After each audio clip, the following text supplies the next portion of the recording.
আসসালামু আলাইকুম এভরিওয়ান, আশা করি সবাই ভালো আছেন। আজকে রেসিপিতে থাকছে তড়কা রেসিপি। খুব সিম্পলিভাবে রান্না করেছি প্রেসার কুকারে। তার জন্য প্রেসার কুকারটা আমি গরম করতে দিয়েছি, আর তারপরে এর মধ্যে তেল দিয়ে দিব। তেলের পরিমাণটা একটু বেশি দিতে হবে, কারণ একবারই রান্না করব প্রেসার কুকারে। তারপরে প্রেসার কুকারের মধ্যে দিয়ে দিলাম পেঁয়াজ কুচি,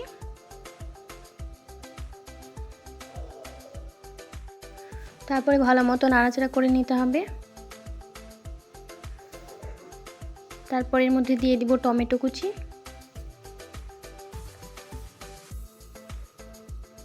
আর দিয়ে দিব ক্যাপসিকাম কুচি।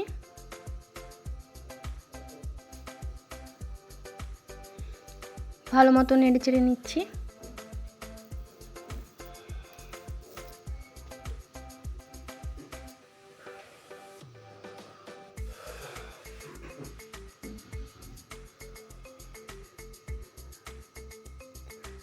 হালকা করে ভেজে নিচ্ছি।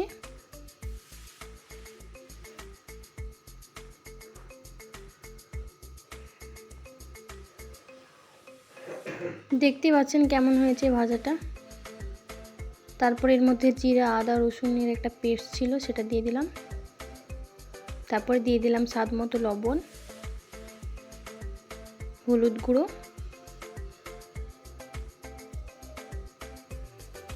তারপরে দিয়ে দিব লঙ্কা গুঁড়ো, তারপরে দিয়ে দিব গরম মশলা,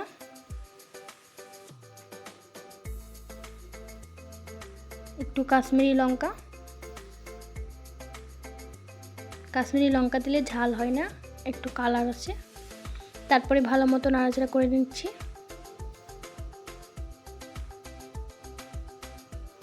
ভালো মতো ভেজে নিতে হবে।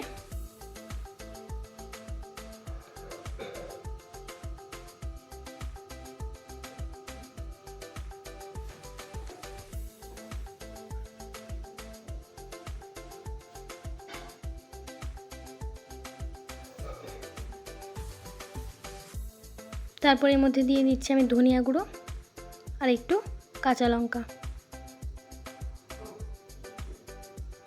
ভালো মতো নাড়াচাড়া করে নিচ্ছি। তারপরে এর মধ্যে আমি সারা রাতের জন্য ডালগুলো ভিজিয়ে রেখেছিলাম। তারপরে আমি তরকার ডালগুলো সবগুলো দিয়ে দিচ্ছি।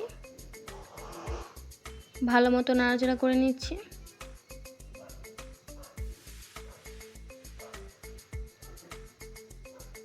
আমি এক রকমেরই ডাল দিয়েছি। ভালো মতো নাড়াচাড়া করে নিতে হবে।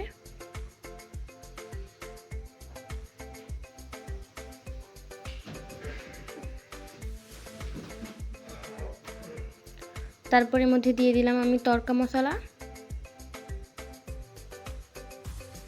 তারপরে আমি আবারও নাড়াচাড়া করে নিচ্ছি।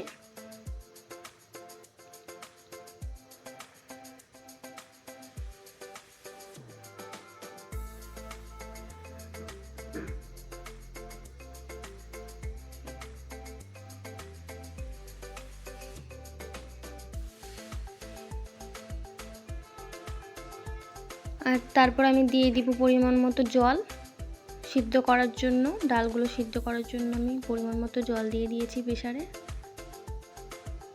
ভালো মতো নাড়াচাড়া করে দিচ্ছি। তারপর এবার আমি প্রেসারের ঢাকনাটা লাগিয়ে দিলাম।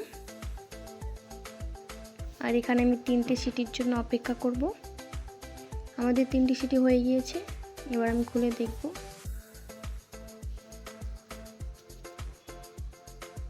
এই যে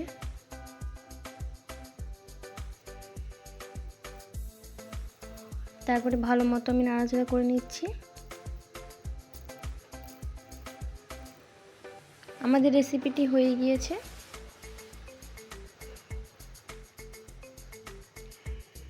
তারপর এর মধ্যে আমি একটু মাংসের ঝোল অ্যাড করে দিচ্ছি, আপনারা চাইলে স্কিপ করতে পারেন।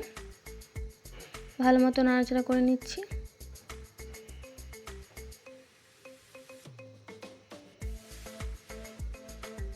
আর তারপরে আমি এর মধ্যে দিয়ে দিব কাসুরি মেথি, আর দিয়ে দিব সামান্য পরিমাণে ধনিয়া পাতা।